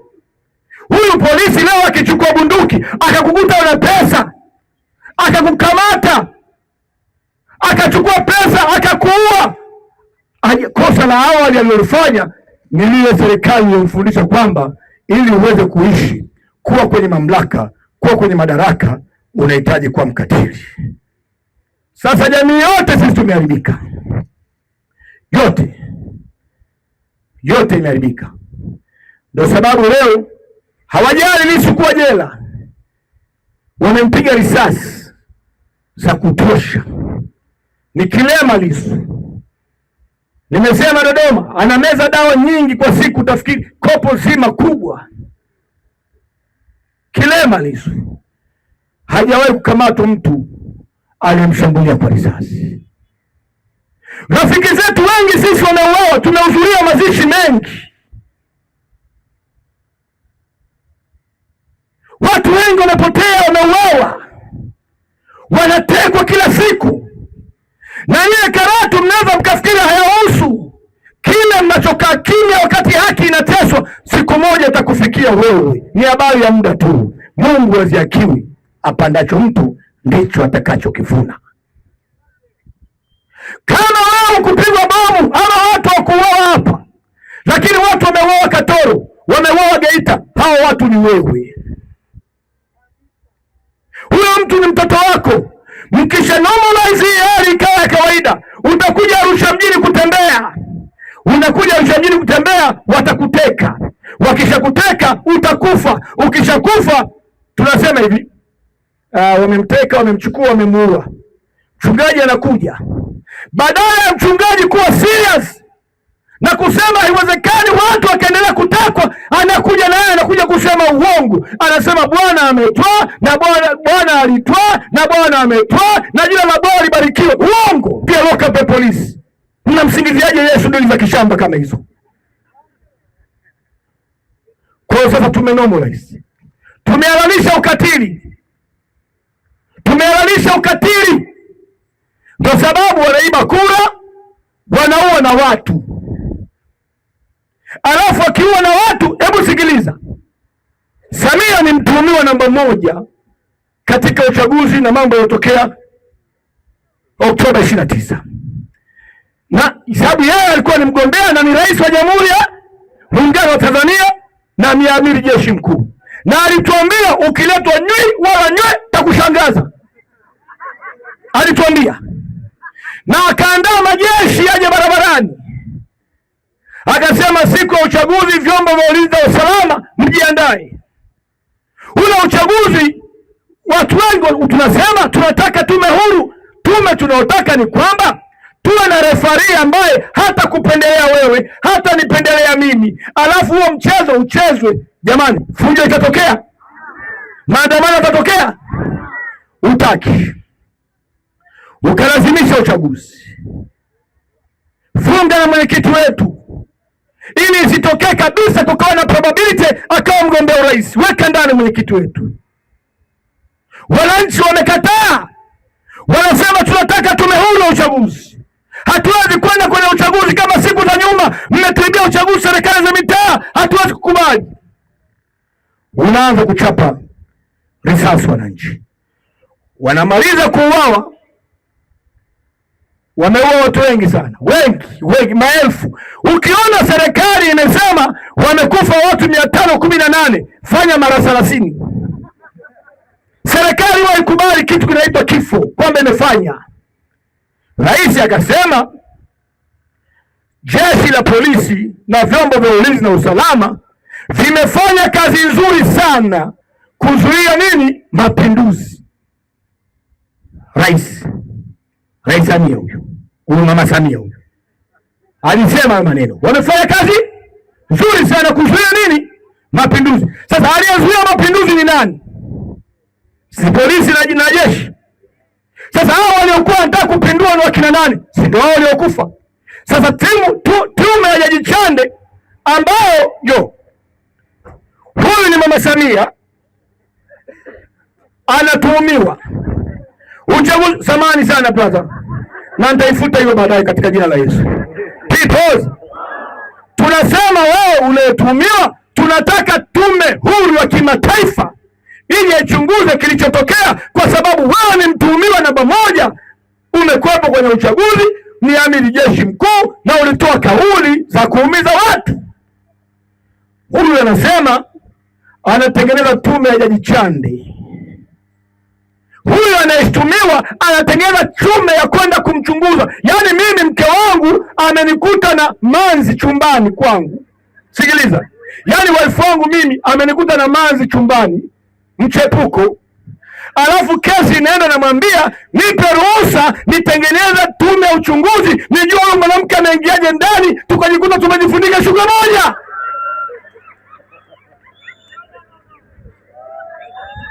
People weli wanakuja, namwambia mke wangu lile jambo tumegundua halina ukweli wote na ushirikina. Yule mwanamke alikuja kishirikina. Hii tume ya Jaji Chande, people, angalia Mungu alivyofundi. Kabla ya tume hii haijaundwa, hawa wote hawa walikuwa wanakataa hakuna mauaji. Maneno wanaharakati wakina Lema, si mlikuwa mnawasikia mabaya wa CCM? Sasa Jaji Chande hakatengenezwa. Wewe ndo Mama Samia huyu. Hebu mama njoo, mama mmoja njoo bwana. Mama njoo, mama njoo. Njoo mpenzi wangu, njoo, njoo, njoo, njoo. Njoo, wewe njoo wewe. Njoo mara moja. Huyu jamaa kila sana afanya hivi bwana,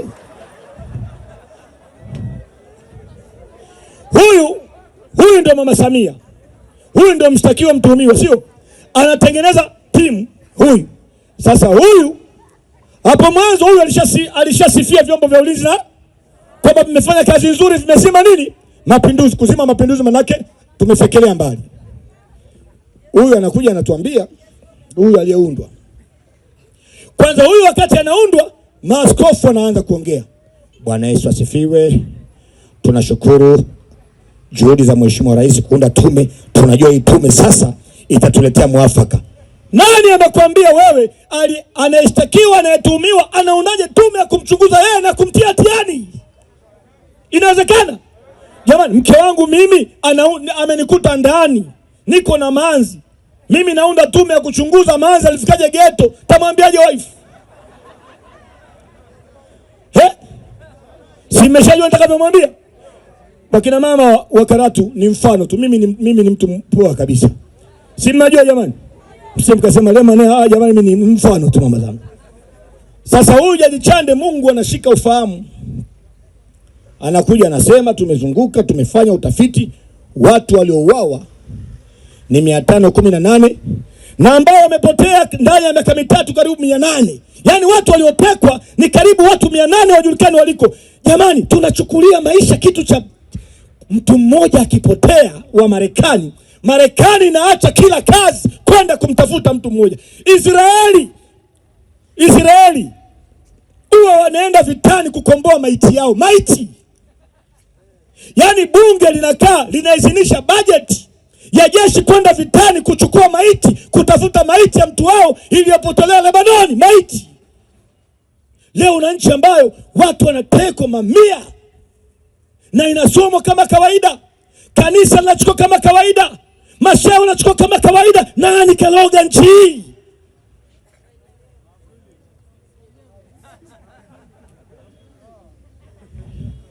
Ndugu zangu, juzi kuna vita Iran na Israel. Kuna pilot mmoja wa Marekani walienda mji mmoja huko Iran. Ile ndege ilianguka, sio? Ile ndege ikaanguka, lakini pilot akawa amekuwa ejected, ametoka kwenye ile ndege kwa kutumia mitambo maalum. Huwezi kubaki na maiti ya Israeli ama Marekani ukabaki salama. Hapa watu wametekwa, maelfu wameuawa. Sasa Mungu alivyokuwa fundi, Jaji Chande akasema idadi. Aliposema idadi, tulikasema Mungu nakushukuru. Na siku ile timu ya Jaji Chande inatoa taarifa, mimi ndio nilikuwa nasafiri, nimetoka safari, nikawa namsikiliza, nikamsikiliza, nikasema amefanya kazi, imekuwa nyepesi. Kwa hiyo kesi ya mahakama ya kimataifa sasa hivi ipo, sio ipo kwa sababu uchunguzi umeshakamilika, ipo kwa sababu tume aliyounda Samia imetuambia watu 518 wameuawa. Kwa tutakachokwenda kubishania kule The Hague na tukitaka kujua nani aliwaua, tunaenda kwa Samia. Samia alisema hivi, jeshi lilituliza mapinduzi. Kesi finito, imeisha. Kila nikienda kwenye afya za mabalozi na mkuta huko naye anawasokota sokota. Juzi amekaa bungeni akasema hivi, wale watu waliuawa kwa sababu walikuwa wanarushia polisi mawe. Sasa ni watu gani? Huyu ni shahidi wa pili. Sasa ili wazime hili jambo, wanataka kufanya nini? Watafutia kesi viongozi wa Chadema kila mahali. Yaani Mainyila ashtakiwa hapa, mimi nishtakiwe Mbeya, Sugu ashtakiwa Arusha, tuwe busy na kesi ili tusifanye mikutano ya hadhara. Kingine, wameunda tume ya uchunguzi. Ile tume ya uchunguzi wanasema iende ikatafuta kiini, na Jaji Chande anasema katika kipindi cha miezi 6 kabla ya maandamano kuna watu walikuwa wamekaa makambini, na akasema maeneo ya Ufipa pale maeneo ya Ufipa ni pale iliko ofisi ya Chadema ya zamani, yaani manake ni sisi. Alituona maboya tumwelewi. Sasa kama kuna watu walipanga maandamano miezi 6, miezi 7 kupanga uhalifu, polisi wapo, usalama wapo, mkuu wa majeshi yupo, kwa nini huyu mkuu wa polisi yuko bado kazini wakati uovu ulipandwa nchini na intelijensia yake ikuweza kujua? Ile tume maana yake ikatafute watu, iwape kesi. Nimepeleka ujumbe jana Mang'ola, napeleka ujumbe leo. Kila hatua mtakaofanya ya kutaka kutesa watu kwa sababu ya uovu mliofanya, ili mfunike uovu wenu, hamtafanikiwa. Na mkipiga hatua moja ya mafanikio, Mungu atawachukua nyie wote na familia zenu. Wamepanga ile tume itaoji viongozi mpaka wa Chadema ili watie hatiani, wape kesi za uongo, na ikiwezekana watumie mfumo huo kufuta chama. Wanataka kufuta hiki chama kila siku. Ndio juzi mimi na mwenyekiti wenu wa kanda eti mimi nimeshtakiwa na wewe umeshtakiwa na Sugu ameshtakiwa, na wakatustaki kwa kifungu hicho ambacho tukikutwa na hatia msajili atusimamishe kufanya siasa miezi 6 mpaka mwaka mzima. Mtungi nakwambia, ukinisimamisha mimi kufanya siasa, Mungu atasimamisha moyo wako na pumzi yako katika nchi. Sasa wewe bishi, kwa sababu nimevaa combat na nimevaa cape, ndio utajua kuna watu wana ushikaji na Mungu kupita kiasi. Bishi. Eti mimi nimesema hivi, kosa langu. Nimesema huyu Mwigulu Nchemba, huyu anapita huyu, kama hataki kusema, ofisi ya serikali sio mama yake wala sio baba yake. Na narudia, wewe Mwigulu Nchemba, wewe Nchimbi, wewe Mama Samia na wengine wote, mkuu wa wilaya Karatu wote na OCD, kama hamtaki kusema, kukosolewa, kuambiwa ofisi ya umma sio mali ya baba yenu, tokeni kaka yenu na familia zenu. Full stop.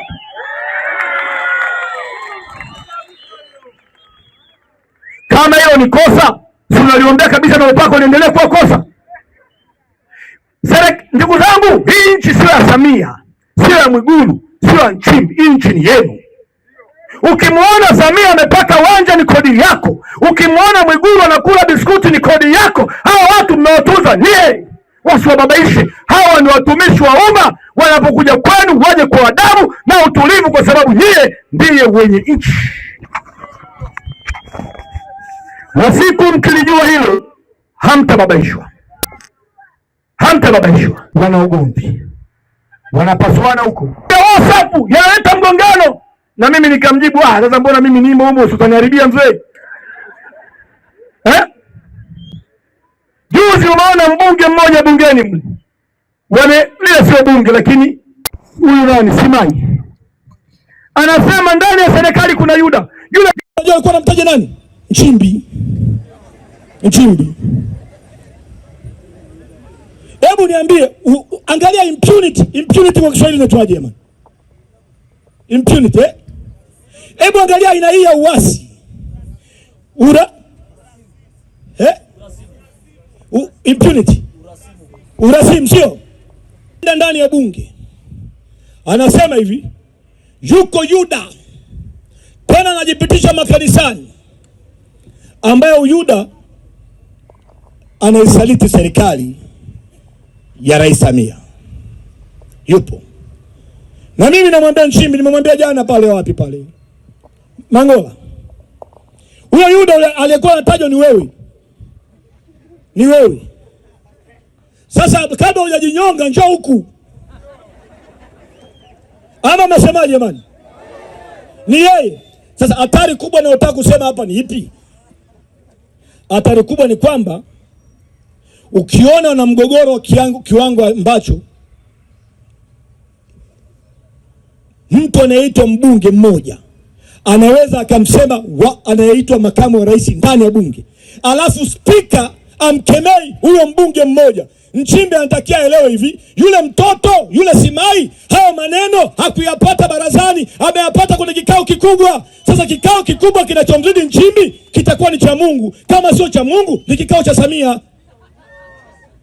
Sio kama umeelewa? Ukija nyumbani kwangu mimi sio mtoto wangu, alafu ghafla mke wangu akawa akuheshimu, watu wangu wakuheshimu. Maana yake mimi mezani wakati tunakula na familia yangu nilishawahi kukuongea vibaya kwa familia yangu, si ndio? Sasa ukiona mbunge wa kawaida anamwita makamu wa rais Yuda, alafu naibu spika ndani ya bunge amwambie futa hiyo kauli, maana yake huyo mbunge wa maneno ameyasikia wapi? Nyie kuna maneno hapa mkiasikia kuhusu sisi mtasema maneno yametoka kamati kuu, sio? Kwa sababu kuna maneno mpasi kuyasikia. Maana yake ni nini? Serikali yao sio moja. Na haiwezi kutulia kwa sababu serikali haiwezi kutulia kwa sababu wanadamu za watu. Mungu kwenye Biblia alimwambia Kaini hivi, Kaini, yuko wapi ndugu yako Abeli? Kaini akajibuje? Mimi sio mlinzi wa nini? Wa ndugu yangu. Mungu akamwambia damu ya ndugu yako inanilia. Samia, sikiliza, hii damu iliyolala chini kwa utekaji, uonevu, maumivu mbalimbali yaliyosababishwa na watu mbalimbali kupitia serikali na chama chako, hii damu itanena. Hii damu itasema kwa familia zenu, itasema kwako, itasema kwa wajukuu zenu, itasema. Na laana hii itakaa juu ya watu wote wa Chama cha Mapinduzi. Wao ni mbunge wa Chama cha Mapinduzi, hawajui hata wamepata kura ngapi huko bungeni kwa sababu ya uhalifu wa damu.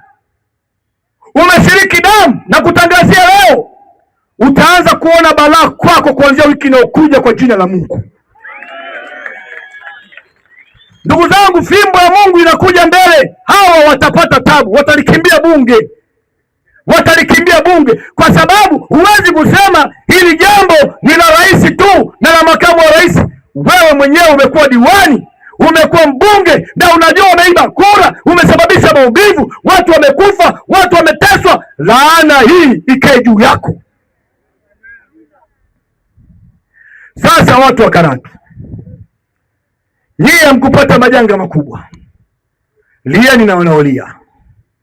Msisikia vizuri kwa sababu hamna misiba majumbani kwenu. Yoyote aliyekufa Katoro, Geita, Kahama, Dodoma, juu kama amekufa kwenye uchaguzi huu, amekufa kwenye mambo haya, hiyo damu inakuhusu wewe. Hiyo damu inakuhusu wewe. Kuweni imara, msiishi maisha ambayo hayana thamani. Wengi hapa mnasema mheshimiwa, mimi ni muoga kama nyie, lakini nimechagua kupuuza uoga kwa sababu ya mambo ya msingi tunaopigania, na nimegundua hivi. Sasa mheshimiwa, huwa mnauliza ile swali, mbona ulikimbilia Canada?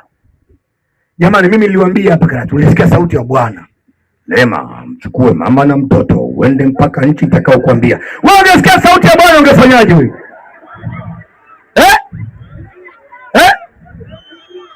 Unafanya? Yusufu mwenyewe alipotaga hiyo story, si nakumbuka? Yusufu, mchukue mama na mtoto uende mpaka nchi nitakayokuonyesha, ukae huko mpaka nitakapokuita. Herode akafa, Yusufu akaambiwa chukua mama na mtoto rudi home. Na mimi nimeondoka, wakanishika Kenya, wakataka kunirudisha. Mungu akaniambia usiogope, utavuka. Nikavuka. Nimeenda, nimekaa huko, sauti ikanijia, Lema, yule aliyekuwa anataka roho yako na mtoto hayupo tena, sasa unaweza ukarudi. Leo tuko Karatu. Na yule aliyekuwa anataka roho yangu yuko wapi? Yuko Chato. Sasa utaacha kutii sauti ya Mungu? Nachosema ni nini? Hapa watu wote mpaka watoto. Unaona wanangu hao waliokaa mbele hapa, miaka 100 ama 80 na kuja kutoka sasa, hawatakuwepo mtu hata mmoja hapa. Naongea uongo? Hakuna atakayekuwepo. Miaka 10 na kuja ama 20 na kuja, kuna wazee hapo tutakuwa tumeshawapumzisha. Naongea uongo mzee? Kwa kimsingi ni nini? Hapa huwa hatukwepi kufa, huwa tunabagaini kutokufa mapema. Mjadala wa binadamu kuhusu kifo sio kutokufa. Mjadala wa binadamu kuhusu kifo ni kutokufa mapema. Lakini Stephen Biko alisema ni heri binadamu akaishi miaka michache duniani, jina lake likabaki linaishi kwa haki na wema, kama miaka mingi ukatoweka kama mzoga. Sisi kama mnaelewa tuambia. Mnaelewa tuambia? Karatu mnaelewa? Sasa nyewe tunataka muwe washirika wa haki. Ukanda wenu wote, Uambulu wote, mnaijua haki vizuri sana. Twendeni tutetee nchi. Sasa ili kutetea nchi hatuna pesa. Tuna kitu kinaitwa tone. Mmeshasikia? Tone ni nini? Chama chenu hakina tena ruzuku. Leo mimi hotelini nimelipa pesa mwenyewe, gari mafuta naweka mwenyewe. Marafiki wachache wanatuchangia kufanya maisha kuwa rahisi, lakini hawatuchangii kwa asilimia 5 ama 10 tu, kwa sababu pia unaona aibu kumwomba rafiki yako kila siku mafuta. Hili chama chenu viongozi waweze kutembea. Hili chama chenu waweze kwenda Tanga. Ni mwenyekiti wa kanda aende Tanga, aende Kilimanjaro. Tunahitaji nini? Pesa. Andika namba hii ya simu. Mtu wa Karatu tafadhali sana. Andika 0744 44 69. Jina linatokea Chadema Edukota. Tumeni pesa, una shilingi 1000 tuma. Na ulizia viongozi wa chama, watakwambia utaratibu wa kuwa unakatwa kila mwezi bila hata kuchangia. 0744 44 69. Naomba rudie tena. Naomba mwandike. Na kama unayo namba, share na mwenzako ambaye hajasikia kwenye grupu lako la WhatsApp. 0744 44 69 inaandika Chadema HQ. Tuma pesa. Lakini vile kila tulipokuta umati kama huu, tuliomba watuchangie pesa yoyote. Na hiyo pesa mkituchangia, viongozi wanaichukua wanaweka kwenye akaunti ya chama. Kule makao makuu kuna ofisi wa kina Mnyika wako pale masaa 24 kuhudhuria makesi, hawana mshahara shilingi 1. Mnyika yuko ofisini bila mshahara, na ni katibu mkuu na secretariat. Chama hiki watu wamejitoa sana. Kwa hiyo kila mkutano tunaofanya tunaomba vile michango ya hadharani, toa ndugu. Sasa wakati tunafanya hivyo, Mainyila mwenyekiti wa wilaya, viongozi njoone mabosi hapa, tunaomba tuchangishe pesa. Lakini hapa kuna rafiki yangu Asenga, njoo Asenga, alikuwa bora kidogo, akaenda wapi huyu? Alienda Chauma. Alikuwa mpiganaji wetu mzuri sana, Afu ni Mchaga huyu, badala ya macharali akafuata ubwabwa.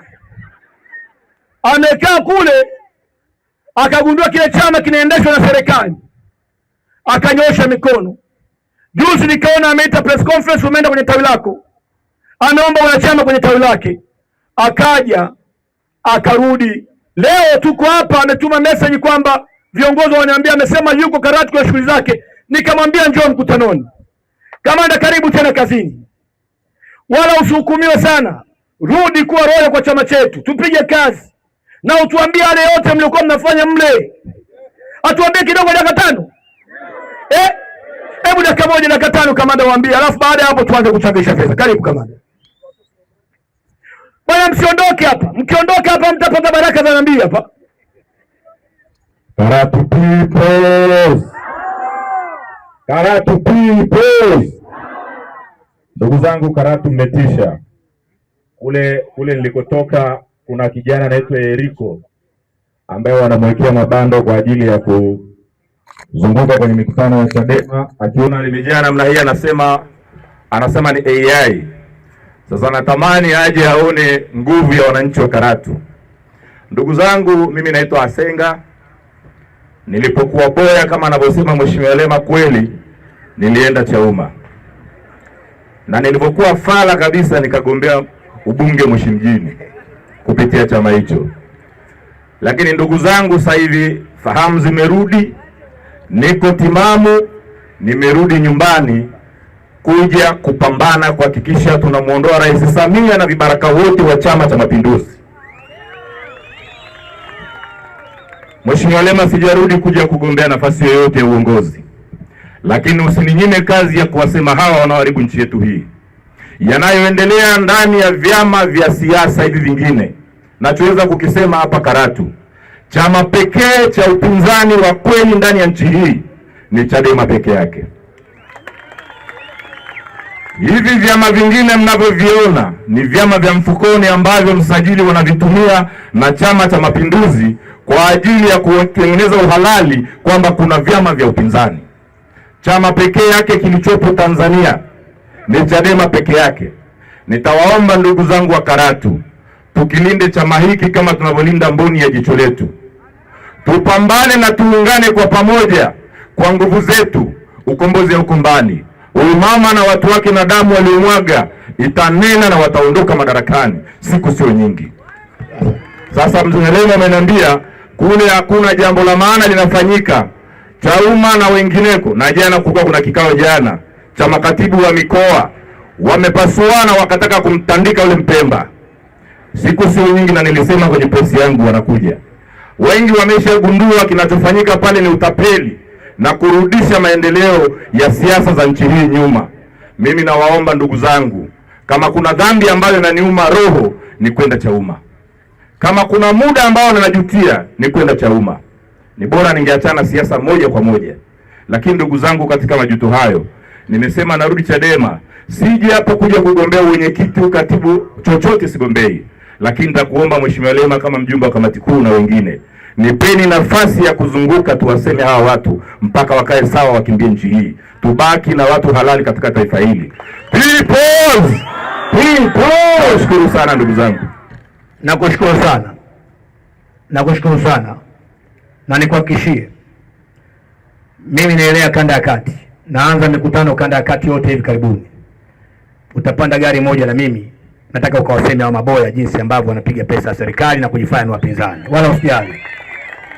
Moyo wako umehukumiwa, lakini ni jambo la maana umerudi sasa. Kamata box la tone hapo, utapita nayo huko kutafuta pesa. Kule si mlikuwa mnapewa, huko tunazitafuta, si ndio? DJ Makomborero, si ndio? DJ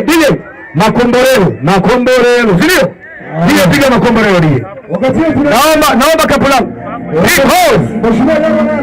Na mimi wewe msiondoke, una shilingi 100, nipe 5. Alafu potezea. Asante sana ndugu zangu.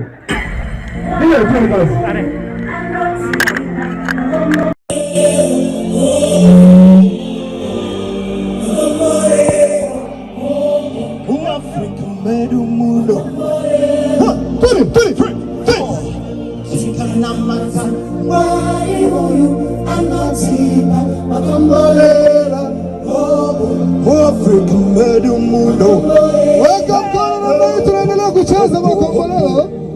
Mkutano wetu ulishaahirishwa. Sasa tunaendelea na zoezi letu la kulikichapia chama. Hivi geuka majoka hapa kama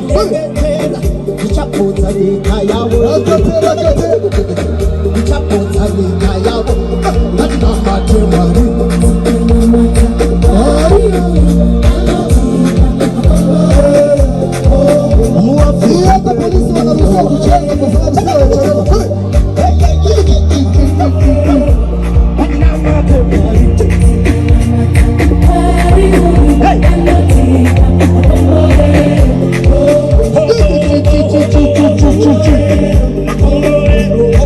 Watu waende na maboksi ya kutakia tafadhali. Niende hata kuruka kama uwezo na kufanya tu. I know you hope. Makombolero. Makombolero hope. I know you hope.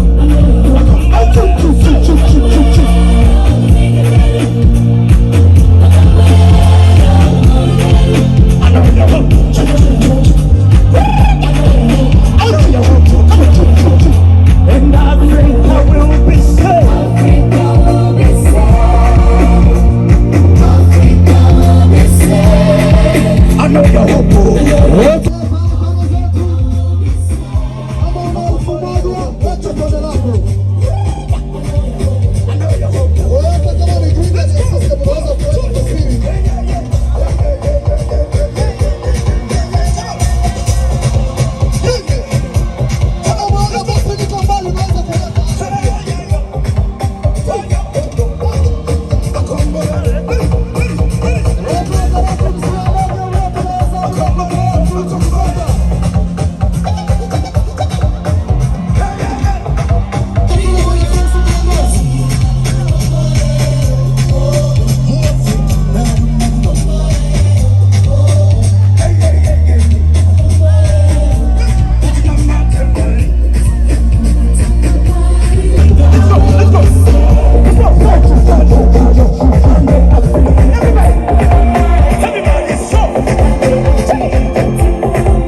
Vamos.